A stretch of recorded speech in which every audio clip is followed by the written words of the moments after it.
For decades, we've listened to the fetal heartbeat during labor. We thought we understood its language. But what if we've been getting the translation all wrong? There's a revolution happening right now in how we monitor a baby's journey into the world. And honestly, it's changing just about everything we thought we knew. And this quote from Maya Angelou, I think it just perfectly captures the spirit of this whole story.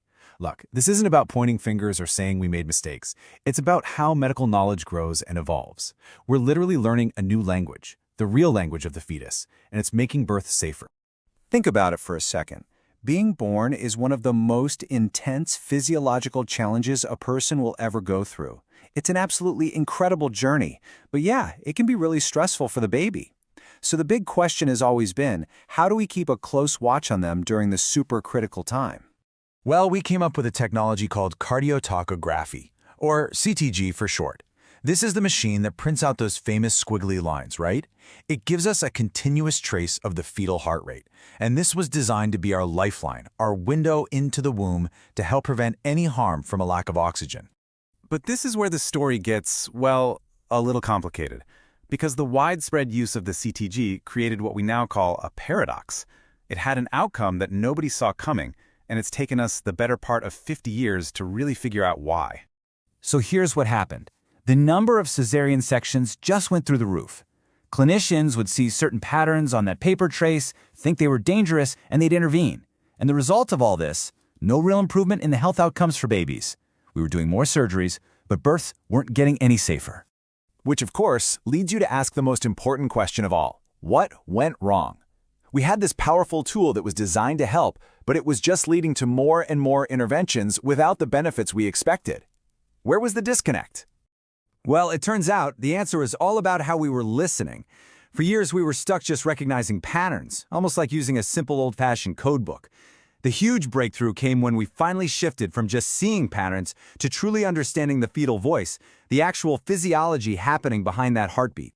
This line from a beautiful poem by midwife Tammy Martin just says it all, doesn't it? The fetus isn't just a data point. Those squiggly lines are telling a rich, dynamic story. They're not just some category to be checked off in a box. So this is the absolute key. We had to stop being simple pattern readers and become story interpreters. We needed to understand the why behind the squiggles, to appreciate the incredible physiological adaptations a baby makes during the stress of labor. Okay, so let's get into it. Let's break down what this new understanding really looks like. Because when you start to apply this physiological lens, that CTG trace transforms from a confusing jumble of lines into a pretty clear report on how the baby is doing. First up, you've got the baseline rate. Think of this as the foundation. If that baseline is stable, it's telling us that the heart muscle itself, the pump, is healthy and working just fine. It's really the most basic sign that the organ is functioning properly. Next, we have variability. You see those tiny, almost jagged-looking fluctuations that dance around the baseline? That is not random noise. That's actually the signature of a well-oxygenated brain and a healthy nervous system that's in full control. It's our clearest signal that the brain is coping well with everything. But here's the part that's been misunderstood the most. Decelerations. Those big dips in the heart rate. For years, we saw those and immediately thought distress. But we now know they are often a brilliant protective adaptation. Seriously, think of a freediver who intentionally slows their heart rate to save oxygen underwater. The fetus is doing the exact same thing to protect its own heart muscle. So you see, it's not the dip itself that matters most. It's all about the recovery. Which brings us to the core takeaway here. A simple mantra from Dr. Susanna Pereira, who is a real pioneer in this field. It goes, the mantra of a well fetus, stable baseline, and normal variability. It's that simple. Even if you see decelerations, if those two things are solid, the baby's central organs are very, very likely well oxygenated. Okay, so what does this all mean in the real world? How does this new way of thinking actually change things on the labor ward? Well, it allows us to see the bigger picture, to put all the different clues together into one coherent story.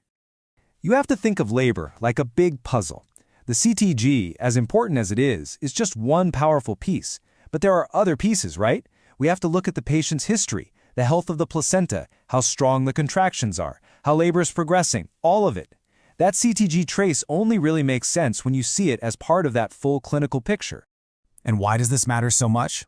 because taking this holistic physiological approach gives clinicians the confidence to make smarter, more individualized decisions. It helps them clearly tell the difference between a baby that is coping just fine and one that's truly in trouble.